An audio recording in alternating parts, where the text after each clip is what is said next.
Tere kõigile, Hõbekunn siin. Ja mõtlesin, et teeks ühe video jälle üle pika aja. Et vaatame, mis väärismetallide maailmas toimunud on.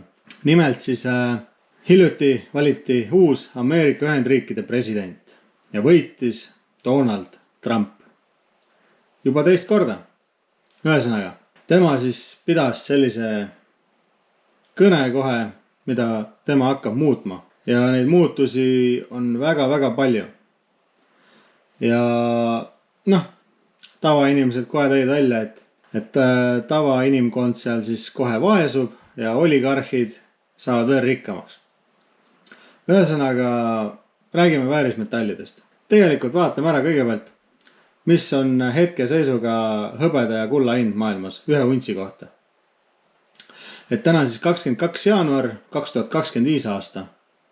Et see aasta on meil siis mao aasta. Ja kes veel ei näinud, siis uued 2025 aasta mao aasta mündid ja plaadid on juba müügil. Et varsti vaatame ka selle üle, aga vaatame kõigepealt selle hinna siis ära, et hetkeseisuga on siis hõbe 29,53 ühe untsi kohta. Ja kulla hinnaks tuleb ühe untsi kohta 2639 eurot ja 60 senti. Et nii kuld kui hõbe on tõusu teinud väikse sellise. Alates sellest, kui Donald Trump siis presidendiks astus siin paar päeva tagasi. Ühesõnaga, Donald Trump siis ütles, et tema tahab ära maksustada Mehhiko ja Kanada siis väärismetallid. Et mõlemad, nii Kanada kui ka Mehhiko on Ameerika naabrid siis. Et ja näiteks 2023 aastal oli Mehhiko maailma kõige suurem hõbeda väljakaevaja terve maailma peale.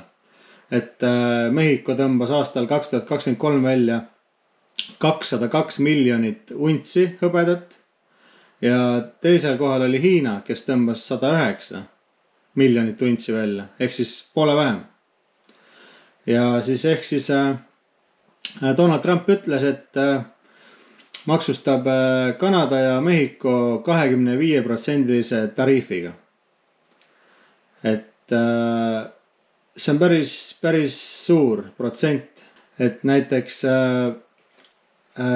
kullast rääkides siis 2022 aastal oli näiteks Hiina maailma kõige suurem kullakaevandaja, kes 330 miljonit untsi kulda kaevas välja. Ja Kanada näiteks oli 4. kohal, kes tõmbas 220 miljonit untsi välja. Ja Mehhiko oli kulla poolest siis ainult 120 miljonit. Aga ühesõnaga, 25% tariifi tuleb juurde kullale ja hõbedale. Mehhiko ja Kanada siis. Ehk siis Mehhiko näiteks toodab maailma neid kuulsamaid libertääde, neid münte, kuld, hõbe. Ja samuti Kanada, kes ei teaks siis Kanada hõbe meipelit näiteks või kuld meipelit, vahtra lehte. Et ma arvan, et igaüks, kes väärismetallidest natukenegi midagi teab, on seda näinud vähemalt. Siin asjatundjad juba ennustasid, et 25% tariifi panna juurde, et kui näiteks sulle oletame lihtsalt, et kui su tänasel päeval see Kanada vahtra leht, see ühe untsine hõbemünt näiteks maksab 35 eurot või 37 eurot näiteks, siis peale tariifi hakkab see umbes maksma 45 eurot. Et ühesõnaga, teadjad inimesed jällegi ennustavad, mainin ära, ennustavad, see ei pruugi nii minna.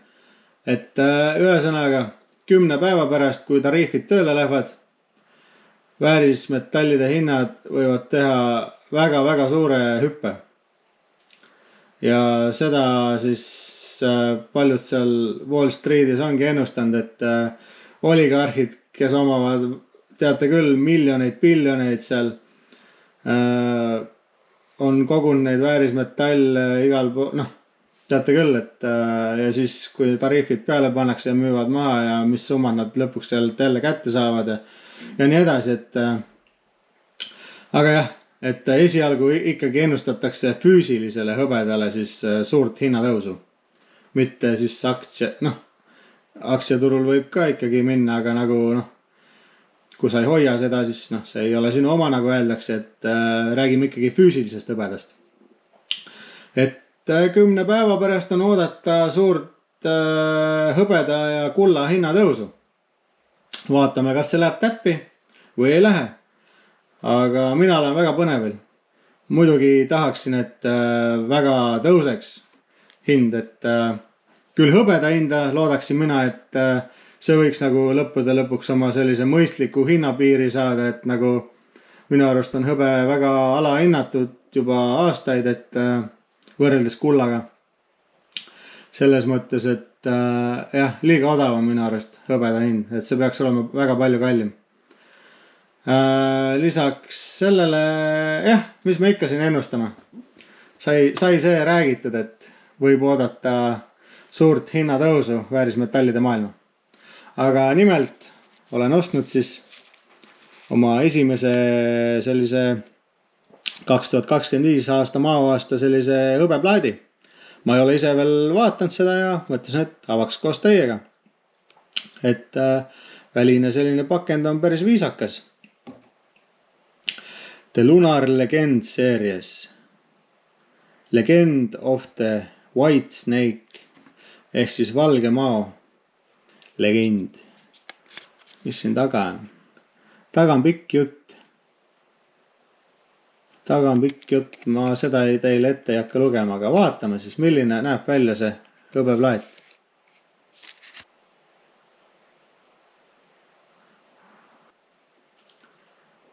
Valge madu, taga ilus peegel kvaliteet, kaalub siis 31,1 grammi. Ja selline oli meie tänane väikene video. Makske ära võlad vaba raha eest.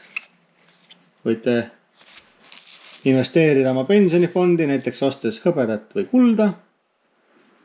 Kui paberraha kaotab oma väärtust iga päevaga, mida juurde prinditakse, siis arvatavasti väärismetallid hoiavad teie väärtust. Pensioni ajal müüte maha või kuna teil iganes kehvad ajad kätte on tuld. Et ja kasutage selleks ainult vaba raha, siis ärge kulutage oma mingi viimast söögi või elektriraha ära, et et äkki nüüd tõuseb.